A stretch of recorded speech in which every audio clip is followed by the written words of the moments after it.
Hi everyone, I'm Joanna Penn from thecreativepenn.com, and today I'm here with Kate Parham Kordsmeier. Hi Kate.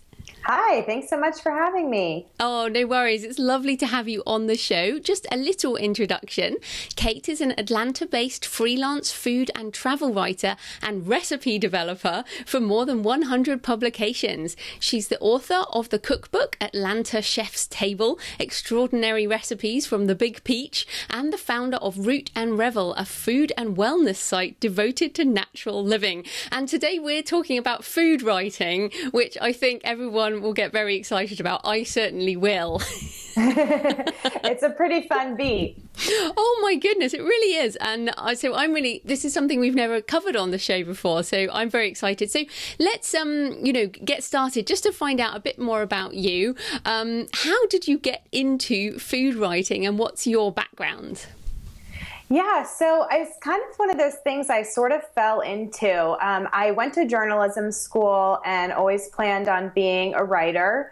And after working very briefly, like a 6-month stint, I think, working at a corporate company for, I was a copywriter, and I hated it. And so I decided to go freelance, and pretty quickly, I figured out that I needed to pick a specialty. I felt like all the experts were saying that if you yourself become an expert in a topic, that you're more likely to get work in that arena, and you become more of an authority on the subject. So I just kind of thought, what do I enjoy doing? What am I passionate about? And it was eating. So I figured, let's try food. But then take it from there, because I'm sure there's lots of people listening who are like, yeah, I like eating too. But how do you go from like deciding that's the niche you're going to focus on to making a living doing it?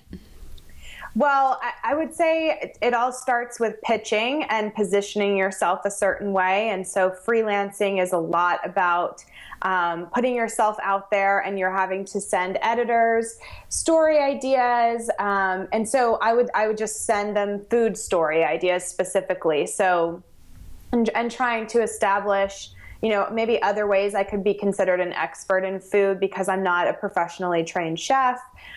So sometimes it was like, well, I have this blog that I develop recipes for, and so you can get a sense of, the way that I cook and the types of things that I cover. Or I've been to this place, or maybe you're Chinese, and so you can write a story about Chinese food because you understand Chinese food. Or you're celiac, and you can write a story about gluten-free eating because you have firsthand experience with that. So kind of finding those ways that make you uniquely qualified to write a story. And so for you, is that Atlanta? Well, I have not always lived in Atlanta. When I first started writing, I lived in Dallas, Texas, and then I moved to Washington, D.C., and now I live in Atlanta. So the city has changed a lot. So it's more the topic of food that I specialize in, and less this specific place. So you talked there about putting yourself out there and kind of developing a niche that people would recognize you in. So I guess this could come under sort of personal brand. So what are the types of things that you've done to build your personal brand around this space?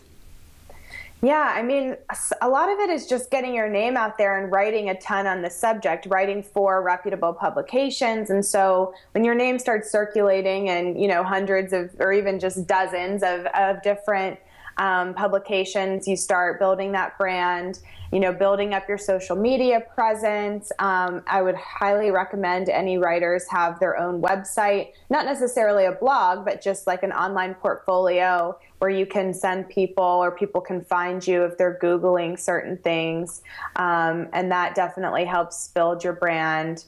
And just a lot of, again, like, there's a lot of outreach that it takes to be successful in this. And so positioning yourself the way you would like to be seen, and then pitching editors and potential clients with those ideas and that kind of mentality. So how much has writing for free been a part of building that up? For example, Huffington Post is kind of, seen, well, I think it used to be seen as like a good place to have your writing. And then they kind of just have this blanket, everything has to be free, so so what are the pros and cons of you using writing for free versus making money? In my professional career, I have never written for free, and I would not encourage people to do that for long, at least. I will say, as a student in journalism school, I did intern for free. So if you didn't have that opportunity, I could see doing a couple stories for free maybe, or for a lower price to build some clips. But I think you have to be really selective in where those places are, because there are certain sites. I mean, the Huffington Post, I think it's BS that they don't pay their writers, and they're one of the richest companies in the world. So I hate to tell people you could write there, but at least it is kind of a reputable place. Versus there's some other sites that maybe people haven't heard of, or they're not as large, or you're not getting as much exposure. And so I think keeping that in mind, is it really going to impress an editor that you've written for some rinky-dink site, or somewhere that they know that anybody can write for them, so you're not really proving much. I mean, my mentality is really, if you're going to write for free, I would start your own blog or your own site, and at least then you're building up yourself and not just giving away your work to somebody else for them to profit on it. Well, in that case then, if you didn't start for free, because a lot of people start free and then kind of move up, how do you set, or how did you, when you first started, set your rates? And I guess what gave you the confidence to charge for your writing straight out the gate? Well, you're providing a service to somebody, and I don't know many businesses that would do that for free. So I think that just to demand to be paid a fair wage is pretty standard for any industry. So I think keeping that in mind, and I guess that's where my confidence starts, is just like, well, I'm providing you with something, and so you should pay me for that. And, I have some qualifications. When I started out, I had interned at 4 different magazines, and I had written for free for some of those. So again, it was a little different because I was a student at the time and not already in my professional career. But I would say, I'm losing my train of thought here. Well, how do people figure out how much they can get paid? Yeah. So I actually created this calculator in like a spreadsheet that just said, this is how much I want to make for the year, and this is how many hours I want to work a week. And then I kind of figured out, like, working backwards. Okay, so that means I need to make X number of dollars an hour to meet that goal.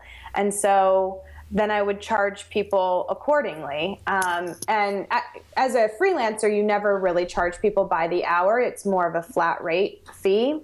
But I would say that I would think about things like, okay, if this story is going to take me 5 hours, I'm going to estimate, and let's say you want to make $100 an hour, then I would say, all right, so I'm going to charge $500 for it. And in the beginning, maybe pad that by 10 or 20% just in case it takes longer than you're expecting. But yeah, I think it all starts with figuring out, what do you need to make, or what's your goal, and then charging people that way. I love that, because the mentality seems to be in the kind of freelance writing space that you have to do whatever you can get, even if it's like 1 cent per 100 words or something. Like, people are doing this type of thing, but you're kind of going the other way. So then if you've got this figure in mind, let's say it's a $500 article, do you then go and search for the markets that are paying that rate?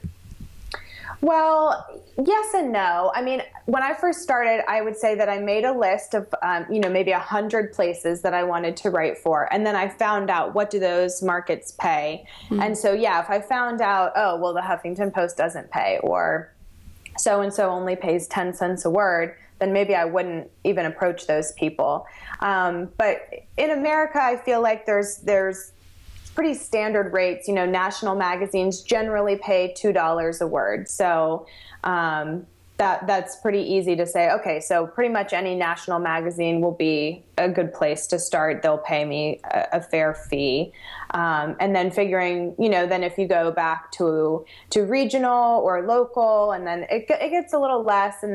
But yeah, I guess I would say I didn't really approach people if I already knew that they didn't pay that rate. And there were some people that maybe you didn't know what they paid until you spoke to a person directly.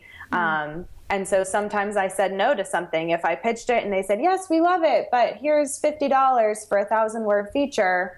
And then I would say, oh, well, this isn't going to work then. And I would sell it somewhere else.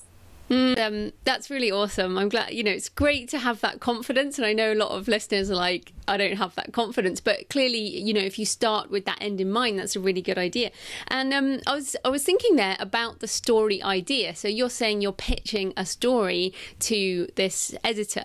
So, you know, and I'm like, okay, so I'm going to make a chicken curry for dinner. That is not a story. So what is a story around food? And what kind of stories do you come up with and pitch?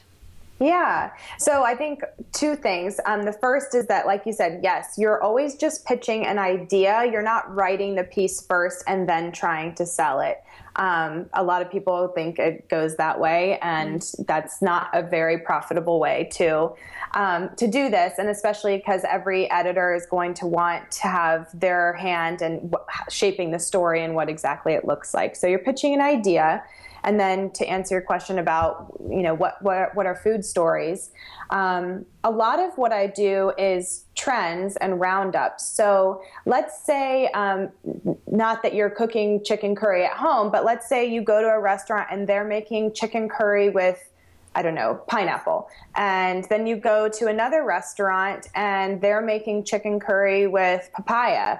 And then you go to another restaurant and you see, oh, and they're making chicken curry with coconut. And so then you say, okay, I think there's this trend happening here of using tropical fruits in curry. And this is a very strange example. Yeah. But go with it. So it's picking up on trends and then going back to an editor and saying, I've noticed that a lot of chefs in my city, country, however you're pitching it, are doing this thing. And I think there's something interesting here. And we should cover it, and maybe why are they doing these tropical fruits? Is it because they're healthier? Is it because they're cheaper? Is it, you know, figuring out kind of the story behind the trend? But roundups like that are a great way to pitch food stories.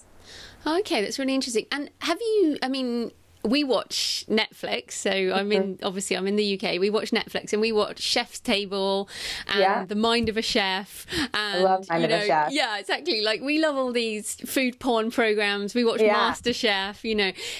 Has this sort of meant a revival in people's interest? Like, is there just loads of work in food writing because of what's on TV?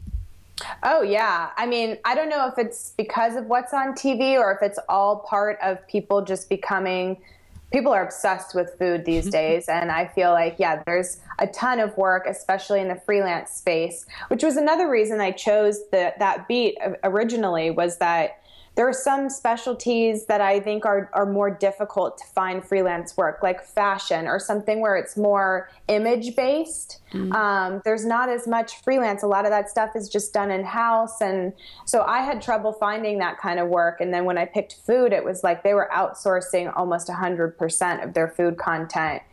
So it was a great, and you're right. I think people are very into, you know, everybody's a foodie today. So I think people are very interested. Plenty of work.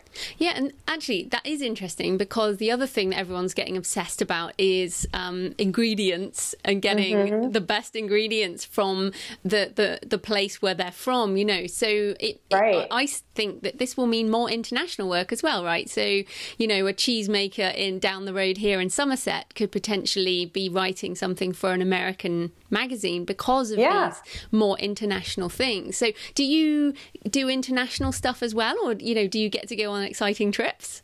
Yeah, I get to travel quite a bit, and I've written most of the international publications I've written for have been in-flight magazines for airlines, but a lot of times it's like, Brussels or is it Brussels Airline? Yeah, Belgium Air. I'm trying to think. There's a couple international airlines that have called me up and said, we need somebody who knows the DC restaurant scene or who knows the Atlanta restaurant scene. Can you help us with this story? And so that's been a great way to find international work as well.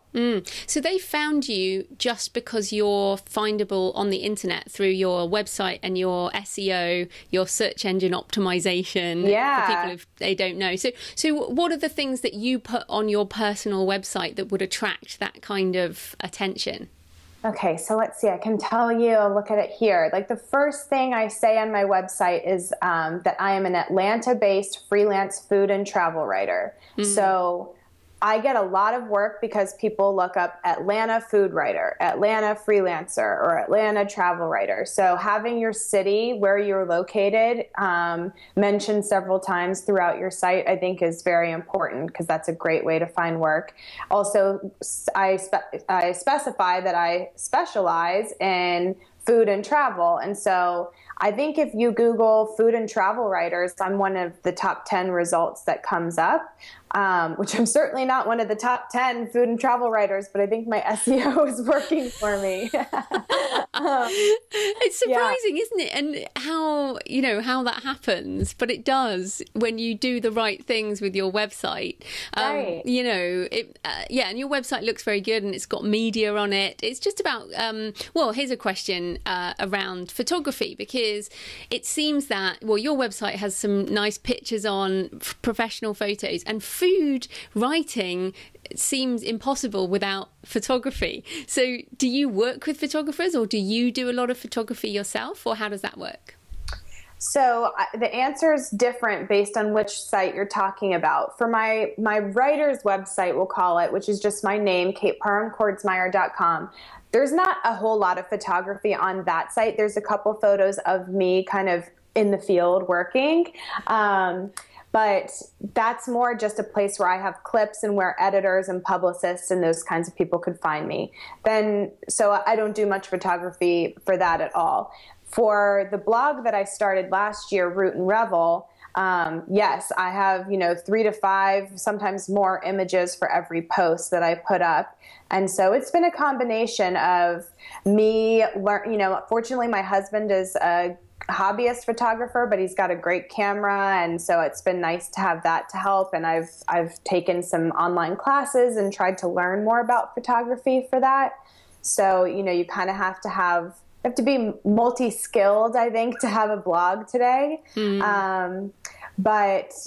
But I also work with professional photographers. Actually, the photographer who did the photos for my cookbook lives in Atlanta, and she helps me a lot with the photos on Root Revel. So that's been really helpful to me, especially in terms of this concept that I think is kind of trendy right now too, called batching, where it's like you do a lot of things, a lot of similar tasks all at once to maximize productivity.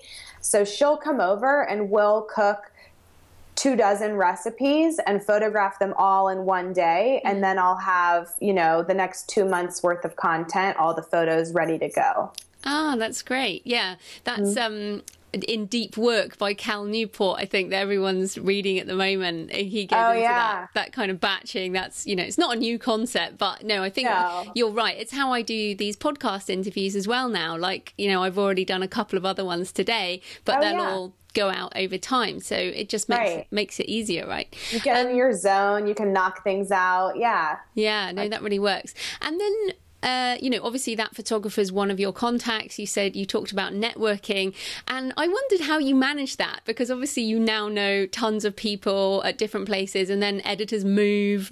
Do you use LinkedIn? Do you use a spreadsheet? Do you have an app? How do you manage your contacts? Yeah, it's kind of a combination of things. I definitely use LinkedIn. LinkedIn can be helpful, especially when you're trying to figure out who the right person to contact at a certain publication is. I mean, Gmail, I keep my contacts just within the email application very organized. And then, yeah, I mean, I have a zillion spreadsheets for everything. And so I'll make lists of, 50 magazines that I want to write for in 2016. And then I'll have one column with the publication name, one column with the editor's contact, some notes, what I've pitched them, that kind of thing. So it's definitely have to be very organized, I think, and just very proactive. It's a lot of, like I said before, like constant outreach. You're constantly trying to be kept in people's minds and let them know that you're there, that you can help, that you have story ideas, that kind of thing. It's, one of the inevitable things as writers is rejection. So, I mean, yeah. So you have your how much does rejection play in the process, and what does no mean for you? No to me means not right now. And I think it's very important as a freelancer, especially, that you don't take no too personally, because there's so much that they are rejecting that has nothing to do with you. They're not rejecting you most of the time, unless you're just extremely offensive in an email or something. But most of the time they're saying, I can't use this exact idea at this exact moment in time at this exact publication. But maybe if you had pitched it 2 months earlier, they might have said, oh yeah. And they're saying no now because they already have something similar in the works. Or, it's a lot about timing. And so I always, you got to have thick skin, because it can be hard to hear no so many times and not, think, what am I doing? But I just say, keep with it. It's a numbers game. You'll hear no, a lot before you hear yes. But if it's a good idea, eventually you'll hear yes. Okay, so you've got an idea, the curry thing with fruit, and so you've got your list of editors, and you will pitch that idea to one editor at a time, or you'll just keep pitching that same idea to multiple editors, or will you change up the idea depending on the publication? Yes, I usually try to pitch only one at a time, because if you pitched even 5 at a time and 2 came back and wanted it, you can't really sell it to both. And that looks kind of bad. So it's rare that would happen, because like I said, it's so specific about right place at the right time. So usually I'll pitch it to one place, and then let's say, okay, so I pitched this curry idea to, Food and Wine magazine, and they say no. So then I take it maybe to Bon Appetit, and maybe they say yes, and then it's done. Or if they say no, then I'll take it somewhere else. And sometimes, editors don't always get back to you right away. So usually if I've pitched it once and I've followed up within a week or 2 and I still haven't heard anything, I'll move on to the next place. And sometimes I'll even say in the email to follow up to them, I haven't heard back from you, so I assume that you're not interested, and I'll market this elsewhere. So at least you're just giving them a heads up. And sometimes they'll come back and say, wait, sorry, I didn't get to it, but we want this. And then sometimes you still don't hear back and you just move on. And do you do all your pitching by phone or by email, or is there phone? What happens with Twitter? Does it happen online more these days? I still do, I would say 99% of pitching by email. I don't think I would want to pitch in a public forum like Twitter or Facebook, because then other people would see your idea. So I feel like I would keep it more private. And yeah, I think mostly editors don't want to be called unless you already have a relationship with them where you can call and then say, hey, can we run through, 5 or 6 ideas really quick? But emails seems to be the way to go. And just back on that idea, the ideas thing, do you literally do that? Just sit down and go, right, I'm just going to write down 10 ideas and then see if I can flesh them out a bit, or do you wait for the muse? It depends. Like, if I just went on a trip, for example, then I might come back and say, okay, here's 10 story ideas I got from this trip.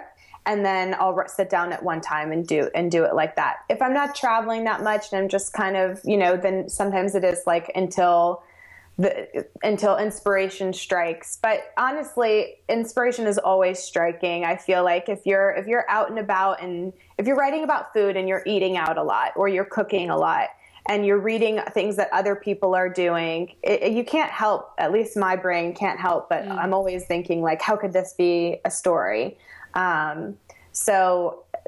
So sometimes I say like, I'll just wait until the inspiration strikes, but that's daily. So I'm always coming up with new ideas.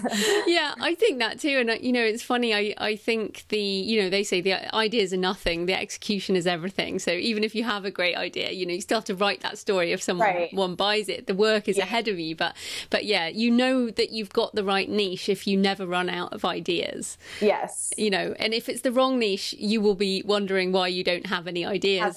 Yes, that's a great point to make. I think, if I had picked, fashion, or I don't know, or something outdoorsy stuff, or something, camping, I feel like I would be like, what do you eat on a camping trip? That's my idea for that. Yeah, exactly. Yeah. So yeah, it was funny. We were watching YouTube because I said to my husband, I've had the same makeup thing for 10 years, and I was like, let's just have a look on YouTube. And then I fell into the hell of makeup tutorials on YouTube. There's and so many. I know, and I was just like, this is amazing. And then I realized that this is another niche, that I'm just not in. And some people love eyeshadow, and I think that's what's so cool about the internet, right? Is you can do that in your niche. So what you're doing, what I'm doing, this works. But I also want to ask about timing, because you mentioned there it might be the wrong time. What is the lead time involved in these magazines? So are you, like, we're recording end of June, are you already thinking of things to do for the fall or the autumn? I'm already thinking about holidays, because national magazines work 6 to 12 months in advance. Wow. So if you're trying to pitch, there's some evergreen content that can run at any time, but if you're trying to pitch, a holiday story, you need to be pitching that in the summer, or maybe even the spring, to national publications. But smaller publications, I'd say generally speaking, aside from national, most places work 1 to 3 months in advance. So you always have to be thinking a little bit ahead, except now with online. And sometimes it's like, just think a day ahead, and if you can get it done that quickly. But for print, yes, I would say, 2 to 9 months is kind of the lead time. Yeah, and if people, let's talk about your book, because I was going to say, if people want book coverage in these types of magazines, it's the same, right? It's a really long lead time, which is kind of crazy. So you've got this cookbook, The Atlanta Chef's Table. So what were some of the specific challenges around writing a cookbook versus freelance writing? So my cookbook is kind of different because it's not my recipes, it's recipes from the chefs in Atlanta. So for this book specifically, the challenge was working with over 75 different chefs. It was a lot of wrangling of people, of hounding people, please get me this, I need this, or we have to schedule the photo shoot, or please answer this question. And chefs, are notorious for not really following strict recipes, and certainly not making them for the home cook. They would send me a recipe that the yield serves 200, and it's like, okay, got to scale that back. Or assuming knowledge that, when you're writing a cookbook, you have to assume that the reader has basically never cooked anything before. And so you can't, I had a chef give me a recipe once where it's step 1, make a meringue, step 2, and then he moved on, and it was like, okay, no, we have to explain what's a meringue, how do you make it, and so that was the biggest challenge for that book. Right, so you were wrangling and kind of being an editor in that situation. Yeah. Okay, well, that's really interesting. And how was it working with traditional publishing, which is, generally quite slow, as opposed to kind of doing your own thing as a freelancer? There were pros and cons for sure. it was a small budget project. And so as it was my first book, I felt like it was kind of an experiment for me to see, is this worth it? What does my hourly rate end up being on this project and that kind of thing. So I would say, this is so specific to my situation, though. I don't know that it's true of all traditional publishers, but I didn't feel like they really provided a ton of support in terms of financially paying me, in terms of helping me promote the book and that kind of thing. I probably would have preferred to go self-published next time, or with a much larger publisher who has a bigger budget and more dedicated staff to help with that kind of thing. So, and are you looking at doing indie stuff? My audience is generally indie, or at least indie-minded. Yeah. Well, I started Root Revel last year, and I know it's not a book, but yet. So, yeah, I'm definitely starting to do more things where I'm sort of, I would say, investing in myself and trying to start my own businesses instead of always giving my stuff away to other people. And there's, like I said, pros and cons to each. And sometimes the pro is like, well, you made money right now. And, there's less investment and kind of time waiting while you build something up. So it's right for you. But I would love to do more indie stuff. Yeah, I think that's right. And I mean, I've had other freelance writers on, and it's basically, freelance writing is like day job money. You get paid for the hours you work. But if you create assets in terms of books, for example, that you own, they will earn you money for the rest of your life and 70 years after you die. Yes, that would be great. Yeah, exactly, which is cool. Yeah, because people always say, I mean, and it's true, being a freelancer, you have so much flexibility and freedom, and my schedule is mine, and hence why I'm in workout clothes at 1:45 in the afternoon, and I love that. But if I take a vacation, I'm not paid. If I take, if you have a kid and you take maternity leave, that's all unpaid, and so there's some downsides to it as well. And I think you're right, coming up with those passive income streams that can be earning money even when you're not working is something I'm trying to do more of. Yeah, and it's balance. It's just balancing the time you spend on short-term money versus the long-term money, and it is hard. But I think everything you're doing, your own site and everything, as well as the freelancing, is building that up. So that's cool. I did want to ask you about TV, because I see you've done a few TV things, and of course, many authors want or may end up having to do TV and media.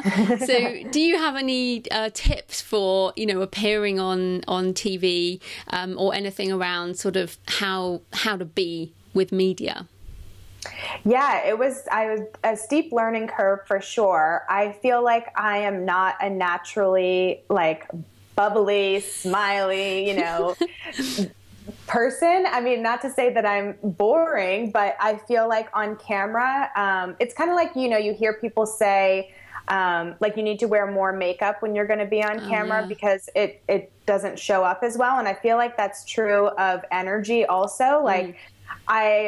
The first few videos I did, I kept being told, you need to smile more. You need to, bring your energy levels up. And it felt so unnatural to me. But when I watched it back, I realized that it didn't look like I was being as cheesy as I felt like I was being.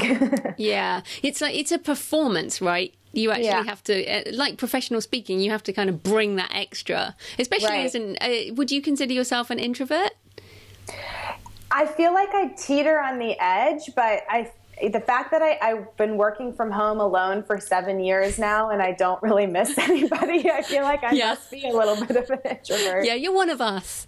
Yeah. I don't know how true extroverts manage to do stuff alone for so long. I think they probably have to work in a coffee shop all the time or something. You know what I mean? Yeah, people always say that to me. Oh, do you work in a coffee shop every day? And I'm like, I've never worked in a coffee shop. I would much prefer to be at home alone.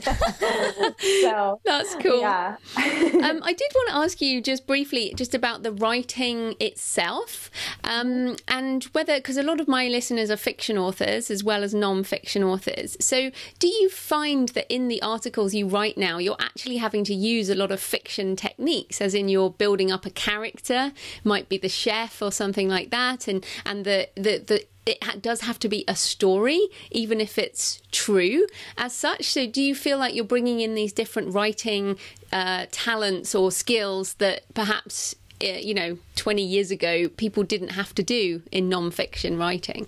Yeah, sometimes I think it depends on the story and the outlet.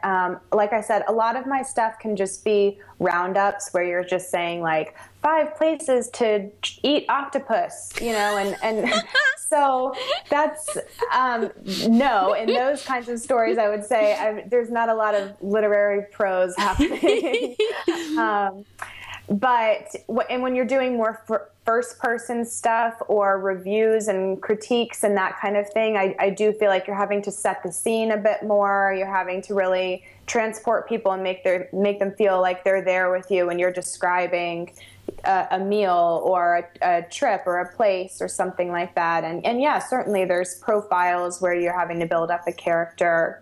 But I still think overall I feel very nonfiction, objective journalism rather than, I could never imagine writing a novel or anything like that. I feel like those are very different skills than what I have for food writing. No, fair enough. It's just watching like Chef's Table, for example. It really is more Chef's Table, where they spend a whole hour like with a certain chef in their country, and it's like about their childhood and all their influences, and it's almost like a fable almost about some of these more famous chefs. So I wonder whether maybe when you get off the 5 ways to do octopus and you get to do these interesting. Yeah, absolutely. That's a great question, and it's something that frustrates me sometimes, and why I started Root Revel, and I'm also starting a food and culture podcast myself, and some things like that because of that very reason, because I got sick of kind of just writing only these like quick little blurbs that I didn't feel like we're really telling an important story. And with print, that's particularly hard because you have space limitations. And so, I really enjoy exploring these other formats like audio and video, where you have a little bit more time and you can set up this more of a story and get a more in-depth look at something. Fantastic. Well, tell us a bit more about Root Revel. What happens on that site? Yeah, so the short version is that I went through a slew of health issues a couple years ago, or it's been ongoing for a while, and I had been to a bunch of different doctors and nothing was working, and mostly it was digestion and hormonal imbalances, but they just kept throwing prescription medications at me, and that was it. And so I got really frustrated, and I decided to go cold turkey on all medications and see what was really happening with my body. And I found an amazing holistic doctor who, she is an MD, but she practices more integrative and functional medicine. And she basically reversed, I have PCOS and hypothyroidism and leaky gut. And all through changes to my diet and some natural supplements and just simple lifestyle changes, I've reversed all of those issues. And so I was just so blown away by the power of food. And it's still related to food, obviously, but it's kind of telling it from a different side of the story. And so I decided to start a website where I could kind of share what I've learned with other people and hopefully help others who are going through similar health issues find healing. Which is just fantastic. And I know a lot of people who've had various illnesses who've used food and more natural ways. And I think there's much more of a resurgence resurgence in that interest, even alongside traditional medicine, you know, to use food as medicine as well. So that's really cool. Now, I'm very healthy, and a lot of people listening are healthy, but what we are is generally sedentary writers who spend a lot of time. And one thing I do is hunch a lot. Yeah, even though this is a standing desk, right? But I'm still hunched. You know, because this is, you just end up that way after years of writing. Constantly. Yeah, exactly like that. And also it's for me it's like the 3:30, 4 p.m. munchy sugar need. So as someone who's really into food, what do writers need to do at the 3:30, 4 p.m. munchies or whenever it is, or to help us, you know, keep the mind and body healthy? Well, I can't say that I'm always great at this, but I do try to take like a 30-minute walk every day. So that's one thing I do. And then, you know, getting up every hour or sometimes even just, you know, stretch at your desk and move around. I think just getting up and moving a little bit is good. And I try to not keep food in the house that I shouldn't eat. So that is a good rule. Yes. So, I mean, this is where I think like my background as a food writer comes into play with Root and Revel, because I'm never just going to be somebody that's capable of like eating just like plain steamed broccoli and being like, oh, but it's so healthy. I'm like, no, it still needs to taste delicious. So I've just found, you know, the healthy snacks that work for me, and, you know, try to keep, even though I like having a flexible schedule, I still kind of try to keep kind of traditional work hours. And so, you know, have breakfast in the morning. I'll take a true lunch break where I get up and away from my desk.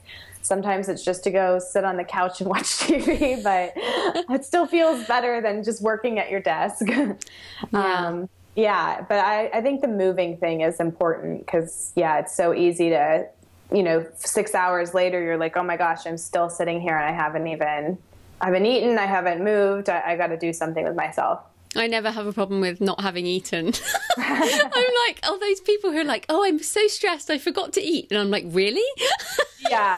I don't forget to eat. Breakfast is the hardest for me though, because sometimes I'm not hungry right when I wake up, and then I'll start working, and then I'm like, oh, it's noon and I haven't eaten yet. I'm ravenous. So yeah, well, that's super. So people can, tell us, where can people find your site and you online? Okay, so my writer's website is just my name, kateparhamkordsmeier.com. On social media, I'm at KP Kords, which is just KPKORDS. And then Root and Revel is rootandrevel.com. Fantastic. Well, thanks so much for your time, Kate. That was brilliant. Yay, good. I'm excited. It was really fun.